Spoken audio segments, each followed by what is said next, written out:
Graphics do matter. There's been a lot of talk about graphics in recent years. Ultimately, I think most people would just like their video games to actually work when they're released. This will begin a series of videos on what makes a great game, starting with graphics.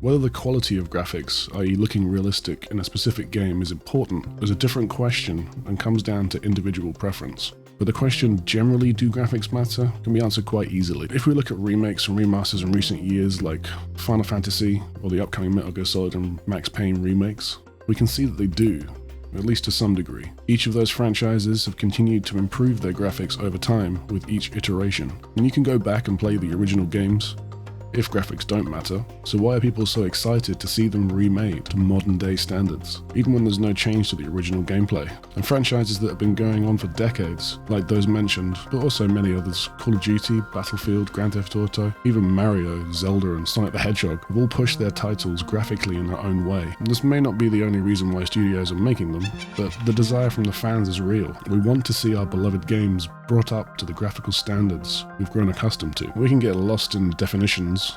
Some people say graphics aren't the same as style or art direction. I think what they mean is making a game in a certain engine or with the highest resolution textures, ray tracing, making the game as realistic as possible doesn't equal good visuals. So we're talking about the overall visual aspects of a game. Video games, just like movies or other visual media, are expressions of people who made them. And the choices made when developing a game can be incredibly important to the story they're trying to tell, the emotions they're trying to evoke, and the feeling you get when you play them. Of course, the music, writing, it looks like they were cut by some type of blade. Gameplay mechanics all have their own role to play, and we'll get to that in future videos, so make sure you subscribe to see those. So why do games like Unrecord catch so many people's attention? Most noted for its realism.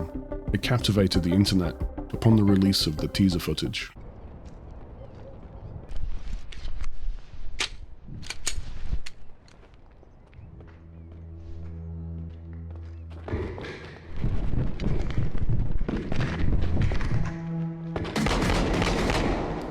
Shots fired! Shots fired!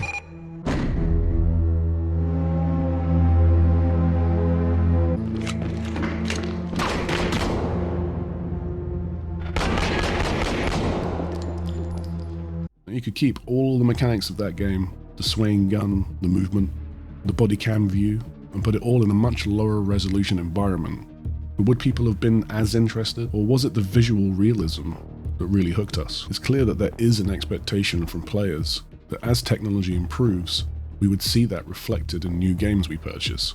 And when someone says graphics don't matter, I think what they're really trying to say is graphics aren't the most important aspect in making a great game. Many people do still play much older games, even though they might not be as visually spectacular because of how fun they are. But if they could choose to play with the original graphics or with more impressive, up-to-date graphics, many would choose the new over the old. Hence why there is a market for remakes and remasters, sometimes identical in every way apart from the visuals. So the question we should be asking is not whether they matter or not.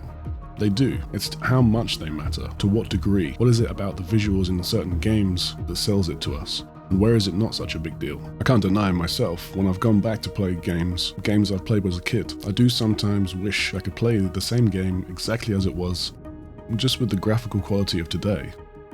We've come a long way, and we've been spoiled with beautiful and accurate lighting and shadows, reflections, 3D scanned objects and true-to-life textures, and consider how much money we've spent on new hardware capable of processing these visuals.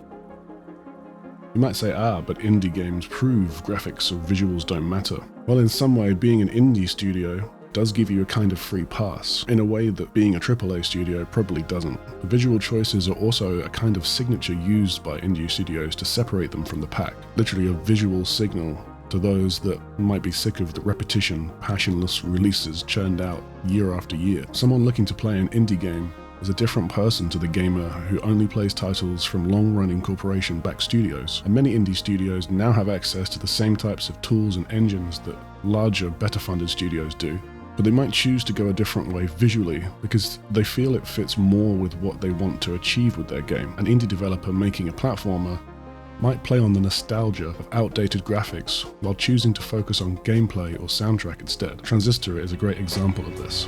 Unless you find them first. You always have a plan. And now, you have something more.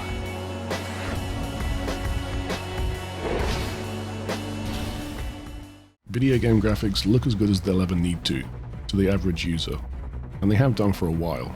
Our senses adjust quickly from "that's a pretty tree" to "that's a tree," and so when we're focusing on actually playing a game, we're not really paying attention to the level of detail anymore. It's just there. When we come back to a game after some time, that's when we notice how great it looked, like we're seeing it for the first time. I played the Hitman Trilogy reboot after a time away from the game, and I had several wow moments again, where I thought, this looks really good, and I get to do all these fun things in a great environment. But this isn't the whole story. I wouldn't pass on playing and trying out a game just because the visual quality wasn't up to modern day standards. If we were given a choice between a game that's fun to play and a game that isn't and only has great visuals, most would choose what was fun. That's fundamentally the point of a video game, or a game. But there are exceptions, and so it's not a rule to say that graphics don't matter. It's a balancing act. They're an important part of expression of the media. And why we know this is true is because when it's done badly, it can have a very negative impact on the experience for the player. However, this is just one small piece of the puzzle that goes towards making a great game. In future videos, we'll be delving into the key aspects that make a great video game: the story, the sound, the gameplay, so please subscribe, and I'll see you next time.